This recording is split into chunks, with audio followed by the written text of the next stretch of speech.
opposed to like just general card grading. The same way when people talk about tissue, sometimes they say, can you give me a fucking Kleenex? Like, it's gotten to that level where they are just that big. They're kind of the top dog. But I also just really don't like them in particular. I think they're one of the worst in the card grading industry. An industry I already think is full of corruption in general. And today I saw a video breaking down a wild situation where someone had an extraordinarily rare card. I'm talking less than 50 of these cards in the world, at least that are known about. It's a PSA, or was, RIP, God rest its soul, a PSA 10 Deoxys lenticular card. So basically it's 3 art in 1, and it's from over 22 years ago. There are only a handful of these out there, and the estimated price based on like recent data is around $45,000 for this card. And this individual had this card, and they wanted it to get reholdered. And when they sent it to PSA, they fucking blasted it. They annihilated that card. And what he received back was a PSA 6. What they're citing is a PSA 6, noting that it was damaged, unfortunately. And instead of like paying him what the card's actual value would be worth, they aren't willing to do that. They're instead hiding behind this fair market value number they're pulling out of their dirty rectum and offering significantly less. So I want to show you some of this video and go over this because it is very scummy from everything I can see. This is a holy grail for some Deoxys collectors. And I'll tell you, it's a grail for a reason. It's got it all. It's old and it's very exclusive. It was only given out for the release of Pokemon's 7th movie, Destined Deoxys. Quesadilla Crocodila. Only in Japan was this card given out. And it's super cool because it's the only small lenticulated card to exist. Yeah, here's an example of a lenticulated Charizard card, or what lenticulated means. The card changes depending on the angle you look at it. Here's a little video that shows you how cool this card is. This Pokemon card is actually 3 cards in 1. When you move this card up and down, Deoxys will change into a different form. This is just showing you the card itself and what makes it so rare and valuable to collectors. Lenticular shit from back in the day is actually really hype. I don't know if you can see it on camera, but right here, I actually have my original copy of Majora's Mask with the lenticular label on it. It's so fucking cool. And this is a really rare card, especially to find in a pristine condition. It's been over 2 decades. So having a PSA 10 is very, very rare. This is a sick card, and this particular card was originally graded as a 10. Originally. Now, how did that change? Well, it happened through a process called reholdering. Older PSA as a company, a grading company, was a little more lenient on Pokemon cards, or just cards in general, at the time. So, when you get an older slab, you expect a lesser quality condition of a card, even if it is in a 10. Logan Pulse Pikachu. And you'll see this happen at Pokemon card shows. People will ask if my card has a older certification number, meaning it was graded at an older point in time, and if they are graded at an older point in time, they're actually worth a little less. So what some people do is they get their cards reholdered. Which is exactly what this individual is doing. They wanted it reholdered so they could have an updated slab showing that it is a pristine 10, even by modern, more strict grading standards, because that would then fetch a higher price to collectors that want to purchase the item. And according to the original Reddit post, they actually did have someone offer in excess of 45K. I'm assuming that may have been dependent on like the reholdering maintaining a 10, which is probably why they were like really gung-ho about doing it. And then disaster struck. And then the Fire Nation attacked. Now imagine the shock that Brian felt when he submitted his super old, super rare, already in a PSA 10 Deoxys for reholdering, and it came back to him as a PSA 6, losing about 90% of its value. And it wasn't because he did anything wrong, but PSA actually damaged his card. 268, 279, 56. I actually looked it up, and as you can see, it actually has been deemed back down to an EX mid 6. They kept the same certification number, and they turned it down from a PSA 10 all the way down to a PSA 6. Again, just to make sure it's very clear, the reason he was doing this is because with an older slab, it was more lenient, which means buyers wouldn't pay as much because there's a chance it's not actually a 10. Maybe there's like some scuffs here, a little poop over there, like who really knows? So he was getting it reholdered to update that to fetch a higher price. And what happened is, and you can see it through searching the serial number, it got regraded all the way down 6, and then after corresponding with PSA via email, which we're about to look at, it's because they fucked it up. They ruined it. They took away the vast majority of the value of this card, which is life-changing money, mind you, all because they made a whoopsie-daisy. Oh, clumsy Paradiso us. Axolotl. Butterfingers. We seem to have crumpled it up. But don't worry, we slapped it, and we've updated the Paradiso serial number in our system, so now everyone will know that this is now a 6. Why aren't you happy? This is what you paid for. So here's the email. My name is Dorothy, and I'm a supervisor for the Customer Relations Department team here at PSA. Thank you for taking the time Paradiso to speak with me this Axolotl. morning as discussed over the phone. CERT, that's the dioxin, Paradiso unfortunately impacted Axolotl. during our encapsulation process. This did the card to no longer merit the grade of a PSA 10. Instead, our head of grading has provided that the new grade is a PSA 6. Paradiso And Axolotl. provided the details below. Dorothy, come on! Paradiso You're gonna make a Axolotl. grammar mistake like that? This is like Paradiso I have Axolotl. provided. It should be I have provided the details below. Come on, get with the program. Paradiso Take this Axolotl. seriously. Paradiso Along with our Axolotl. offer based on our findings of the fair Paradiso market value. Axolotl. That's a boogeyman term with PSA, by the way. They say the description, the card, and the original 10. They confirm that it's originally 10, and they say that the fair market value is $20,000. And here's where we're gonna get some issues. They said the value of the 6 is $750, and with the ordering fees, I can't believe they included the order fee here, that it costed $190 just to destroy their card. And so they go on to say that they would like to offer the market value difference in the form of credit on their account or a check, and remove their insane respective grading fee, which, oh my gosh, I can't believe you'd spend $200 just for them to rewrite a number on a card. Quick pause here, a little halftime show, because I have been screeching about that to the high heavens for so long. PSA overcharges the fuck out of everyone who makes the mistake of using their services.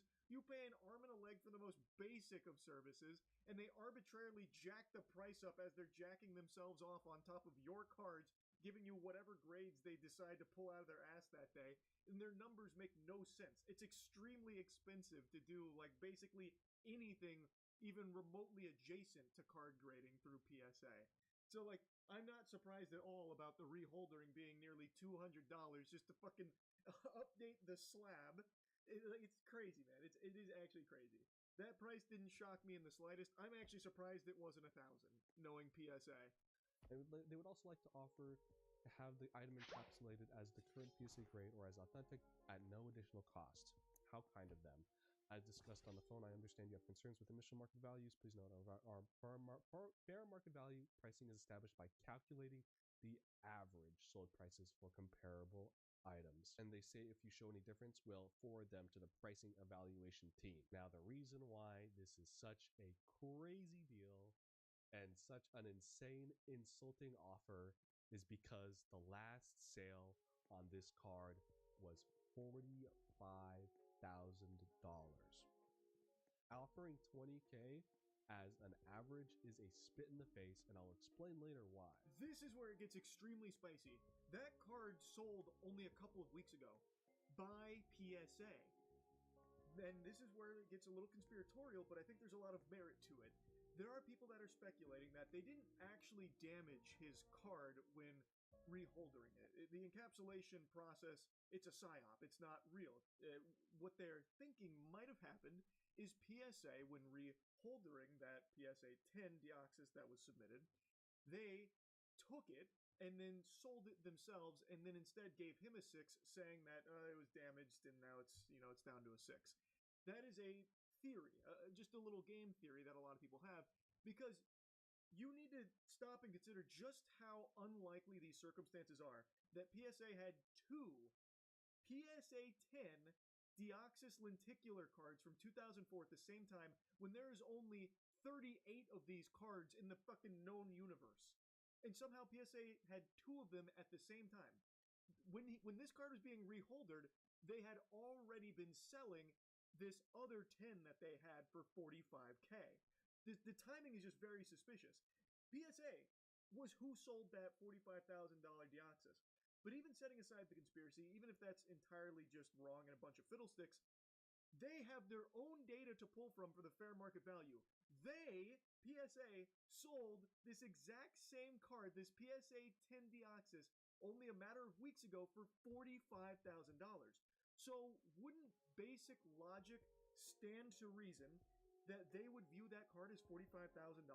So why are they now telling this poor guy here who just lost this card now because of their incompetence that actually fair market value is about 20K? So we'll give you 19K because we're splitting the difference here. Bombardiro crocodilo. When they themselves have already sold it for 45K. They should know that that is the fair market value. That's what you just fucking sold it at. So why are you feeding this guy a bunch of nonsense? Why are you blowing smoke up his butt? That's why it's been like so big. And like, well, I mean, just damaging a card this rare is already going to be a big story, but this blows up even further because of just how fishy and shady this whole thing is from PSA. They sold this exact card for 45K. Why are you now trying to turn around and say that it's only worth 20K to this individual here whom you've just ruined that exact card for? It doesn't make sense. It's weird. And the thing is, if they gave him a decent offer, I wouldn't need to make this video. They actually threatened the dude if he made it public. This is like the stuff I would expect Kevin O'Leary to write if he was on a PR team. Please let me know once you find those listings or if you choose to accept their offer. Should you choose to accept the offer, due to the offer being over $500, we would need you to sign a standard release agreement. So their excuse is that because the offer is over $500, he needs to sign a hush-hush document. If you approve the resolution as offered, you would receive an email link to the DocuSign to review and sign the agreement. Please be aware that should you accept this settlement offer, our standard settlement agreement includes a confidentiality provision. Sorry, I'm sick. My brain is fried right now. Any public disclosure of the settlement offer may result in our rescinding the offer. That's pretty stern. That's rather frank, but they do give you a nice little sweet apology at the end saying they sincerely apologize, and I think that's coming from a genuine place. Thank you so much, Dorothy, for that. Now let's get into the meat and potatoes. As he said, if it was like a decent offer, it's like, hey, we blew it here, man. We ruined your card.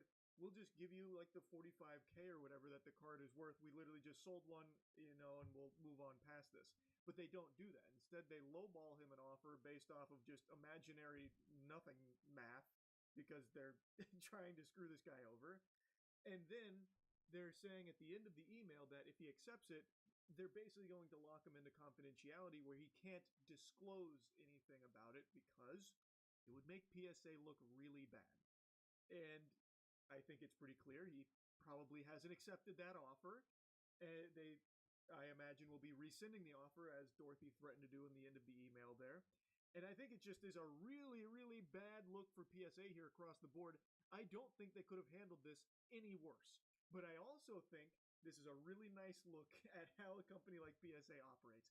I have said PSA is shady for a while. Dorothy calls it a standard form, which leads me and many others to believe that this is just the norm for them, that if they ruin your shit and it's over $500, they'll lock you down into being like quiet about it, so they'll pay you off like hush money and you can't talk about like, the settlement, which I can almost see the logic behind, because like PSA probably doesn't want people hearing that they're ruining cards over like $500 because then people won't feel comfortable sending them the cards.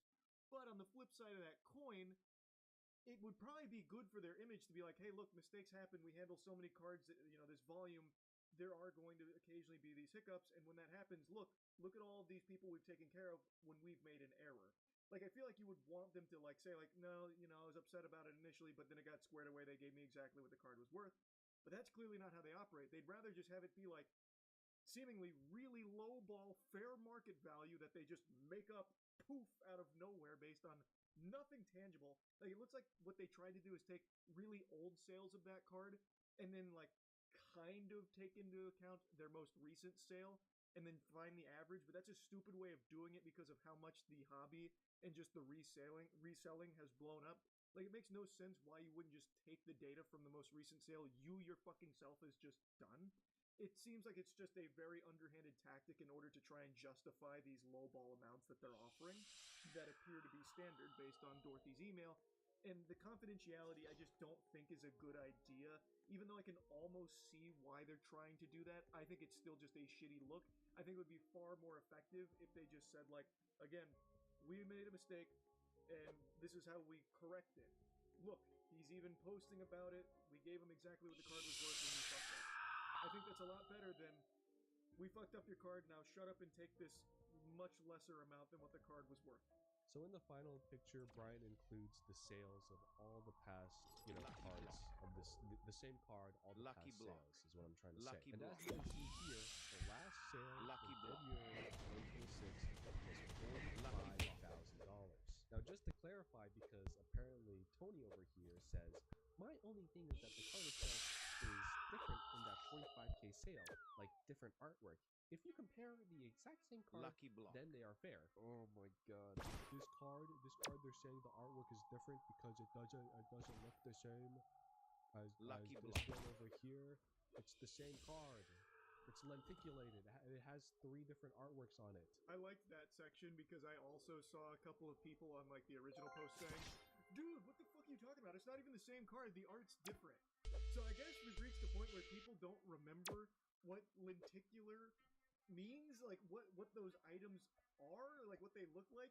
The reason it looks different there is because it's just in a different angle, so you're seeing one of the different arts. It's lenticulated. There's 3 arts there. Like, Jesus Christ, it's the same card. And it only takes like 1 second, actually 1 second, to just type it in yourself to double check, like, is this the same card? Like, I don't know, it's different artwork, but maybe I just don't know what lenticular means. Let me look it up. Oh, okay. No, I see. Now I get it. But no one wants to do that anymore. They'd rather just immediately just type that stupid shit. And I know some of you are wondering, like, look at these other sales. They go from, they're 5,500, they're 10K, 15K. Why is this 45K the one we're looking at? Well, you answered your own question. Because as you can see, cards are fluid. Their prices are going to go up. And it's only getting higher as time goes on. And when a card goes up in value, you can't just value the next card you sell based on the average of the past 3. That's not how it works. If anything, the card should be worth more money because as you can see, there's a clear demand for this card and it's going up as time goes on. Not only that, with a card this rare, every one of those sales, the reason it keeps going up is because there's less and less of them that exist, and there's not going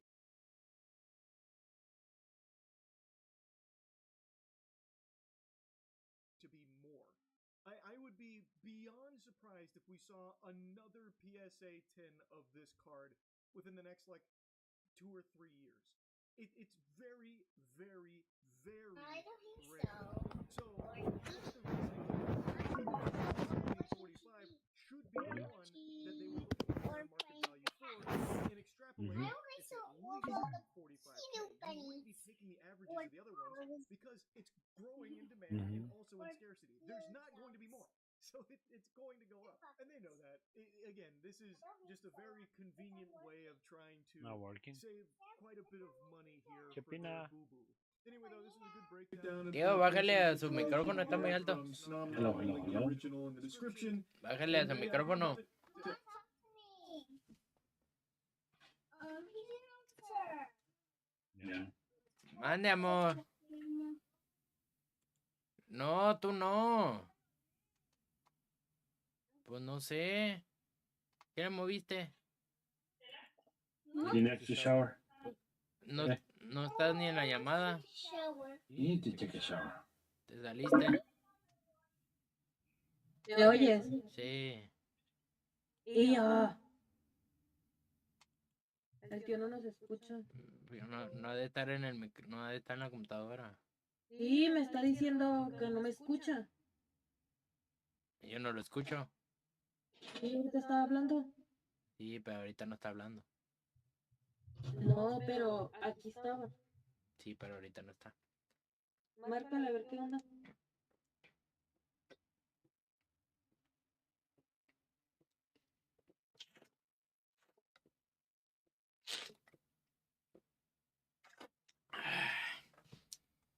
Estoy actualizando el juego. Tenemos un nuevo Trunks de rareza ultra y este personaje es del momento de la Enki Spice, que hace un montón de tiempo que no tenemos un Trunks. El último fue el de 2022, que fue el de Hello. Y es que este nuevo personaje tiene dos Tío. colores únicos que son realmente ¿Me escuchas, Tommy? Sí, tío, no me escucha. Enki Él no se Yo escucha. no te escucho a ti. Usted no nos oye a nosotros porque yo y yo sí nos oímos entre nosotros y sí lo escuchamos a usted. ¿El Justin no está en el chat? Sí, Sí. aquí está. A ver, déjame. Déjame, salgo y vuelvo a entrar. Ahora, ¿valdrá la pena tirar por este En el chat nomás me está... Ah, ya está. Ultra, así es Amazu, pues valdría mucho la pena, ya que este personaje estará en Future y hará más daño. Y lo mismo si tienes a... Tum, ¿qué te parece, Tum Tum? Agarra la varita mágica. Cambiarlo de vuelta. A mí no me estés albureando, Hongo. No, no, en serio, te lo digo en serio. Te lo digo en serio. La varita. Bueno, Con Villeda. Muchas gracias, hermano. A ver, lo tengo que mover aquí porque... Perro. Vamos acá. Ve la gata. Ya se la pasa bien a Mario, ¿eh? ¿Qué pasó? Lo volteé a ver así como que, cabrón. ¿Qué es esto? ¿Qué es eso?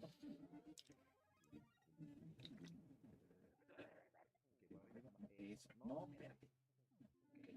Madre santa. Ok, venga. Sí se puede, sí se puede.